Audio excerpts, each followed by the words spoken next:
ছায়া সংসদ হিসেবে আমাদের কিন্তু একটা ভূমিকা থাকবে এই সংসদে। সেই জায়গায় আমাদের যে দেশ বা পশ্চিমা দেশগুলোতে এই সংসদের ডিবেটটা কিন্তু খুবই গুরুত্বপূর্ণ, কারণ এটা সাধারণ মানুষ এখান থেকেও বিচার করে যে পরের বার তারা আসলে কোন দলকে ভোট দিবে বা কোন দলকে আসলে তারা ক্ষমতায় নিয়ে আসবে এবং এটি যেটা মোটামুটি আমরা 5 আগস্টের পর থেকে যা শুনছি সেখানে কিন্তু এই কথাটা একেবারে অমূলক না যে এজেডএম জাহিদ ভাই উনি আসলে তো একক আধিপত্য ওনার ছিল আসলে ড্যাবে।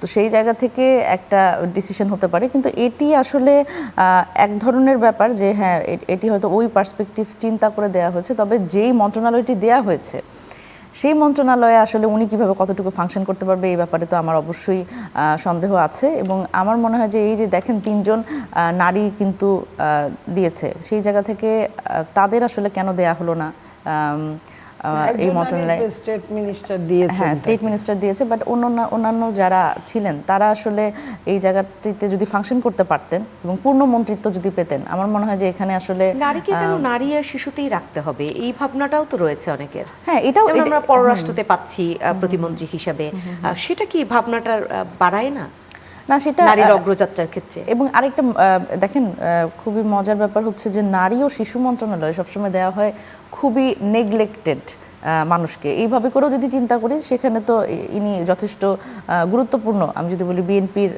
মধ্যে যথেষ্ট পাওয়ারফুল। তাহলে কি আমরা বলতে পারি যে বিএনপি এবার নারী ও শিশুর জায়গাটা অনেক বেশি জোর দিচ্ছে? এটা তো আসলে সময় বলে দিবে, মানে এটা তো আসলে ফাংশন করা শুরু করেনি এখনো।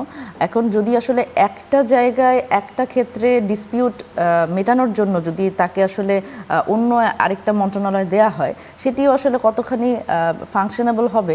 এবং এই জায়গায় আমার কাছে মনে হয় যে গুরুত্বপূর্ণ মন্ত্রণালয়গুলো আসলে গুরুত্বপূর্ণ মানুষকে দিয়ে চালানো উচিত, এবং সেখানে অবশ্যই এরিয়া অফ এক্সপার্টিস, এটা আমাদের দেশে তো এই প্রচলনটা নাই যে আসলে মন্ত্রণালয়ে যাকে দিচ্ছি তিনি আসলে ওই মন্ত্রণালয়ের বা ওই এরিয়ার টেকনিক্যাল বিষয়গুলো জানবেন। এটি কিন্তু হওয়া উচিত, কারণ বাংলাদেশে দেখা গেছে যে কোভিডের সময় যিনি স্বাস্থ্যমন্ত্রী ছিলেন তিনি ঢাকা বিশ্ববিদ্যালয় থেকে ইংরেজির ছাত্র ছিলেন।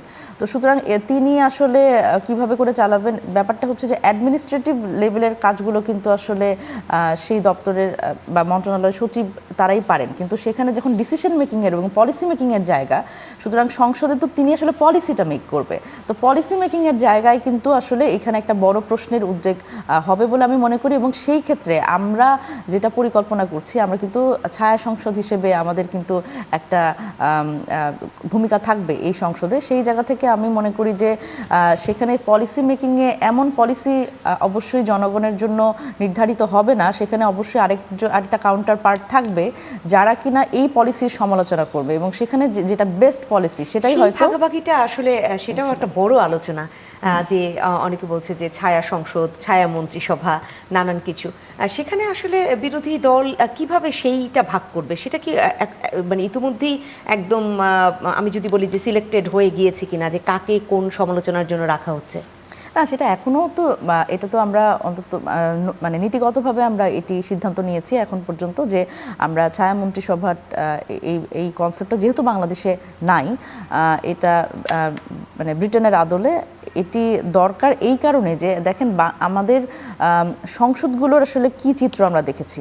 আমরা দেখেছি কোনো দল, যেমন বিরোধী দলকেই বেশিরভাগ দেখেছি যে কোনো বিষয়ে কথা পছন্দ হলো না বা কোনো একটা ডিসপিউট হলো, সেখানে তারা ওয়াক আউট করে।